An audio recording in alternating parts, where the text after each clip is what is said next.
Ranqueando os camisa 9 da seleção brasileira após Ronaldo Fenômeno. Começando por Richarlison. Cara, o Richarlison é um cara que iniciou a Copa de 2022 muito bem, mas que eu acredito que ele não é o centroavante ideal para a seleção, né? Ficou um tempo fora, voltou agora. E eu considero a passagem dele como ok, né? Pelo aquele início muito bom na Copa de 2022, que chegou a iludir bastante a gente, mas que não deu em nada no final, no mata-mata ali sumiu. Então, eu vou colocar ok pelo aquele início da Copa. Gabriel Jesus. Cara, o Gabriel Jesus, ele teve momentos muito bons pela seleção brasileira que foram queimados por uma Copa do Mundo talvez não tão boa. Mas nas eliminatórias, aquele gol contra a Argentina, e entre outros gols importantes, os números provam também que ele teve uma passagem boa. Mas pra mim, o Gabriel Jesus também fica em ok. Pedro. Cara, o Pedro é um cara que eu acredito que tem potencial, né? Ou tinha antes da lesão.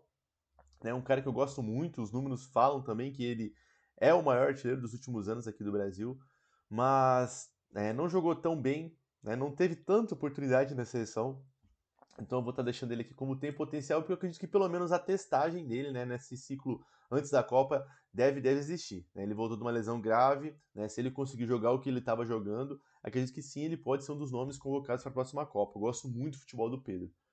Evanilson, cara, Evanilson Bagre, não deveria nem ter sido convocado, né, para ser um dos nomes da seleção brasileira, mas foi, né, nesse ciclo aí. Até acredito que esqueci alguns nomes, mas Evanilson é Bagre. Adriano, cara, Adriano eu considero acho que a maior decepção, né, que teve aí nos últimos anos, né, não pelo futebol apresentado, porque ele sempre apresentou um bom futebol, mas acredito que, né, pela gestão de carreira, né, teve alguns problemas pessoais graves também, infelizmente. Então eu vou deixar aqui Adriano como jogou bem, porque aquela Copa América de 2005, aquele gol é histórico, não tenho o que falar, né? Contra a Argentina na final ainda é melhor ainda. Vamos pro Endrick. Cara, o Endrick é polêmico, mas o Endrick pra mim tem muito potencial, cara. E aqueles jogos contra a Inglaterra, contra a Espanha foram absurdos. O moleque tem personalidade, mas ele tem que jogar no clube. Se não jogar no clube, não vai pra Copa. É simples. Então vou deixar ele aqui como tem potencial, né? Mas acredito que o Endrick pode jogar muito bem pela seleção, pode ser um dos artilheiros da seleção aí, mas hoje com certeza não.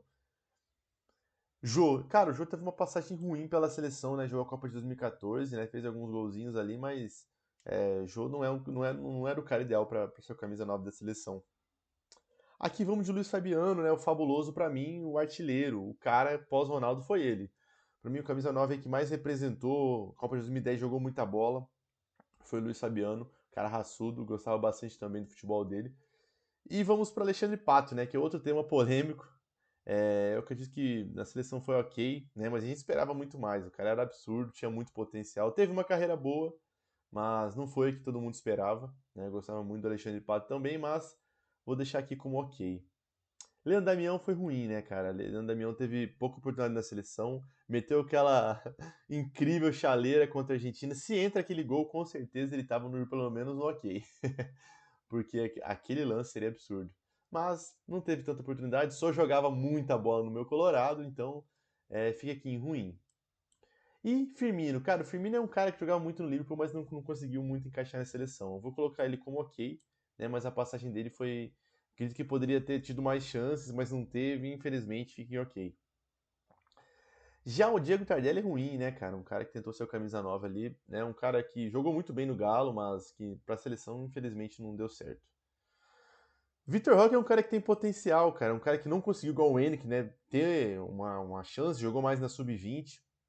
Mas Vitor Roque tem potencial, né? Se ele conseguir agora recuperar o futebol do time do Palmeiras, que é muito bem encaixado, que diz que ele possa dar bons frutos no futuro aí para a seleção brasileira. E Gabigol? Cara, o Gabigol é uma decepção na seleção, né? Ele não teve tantas oportunidades, mas teve algumas, né? Acredito que na época do Flamengo todo mundo achou que ele ia ser o 9 da seleção, ia se consolidar como 9, mas infelizmente caiu muito nível também hoje. Não conseguiu render na seleção, então considero ruim a passagem dele aí. Então, enfim, o que vocês acharam? Concordam, discordam? Comenta aí. Valeu, tamo junto.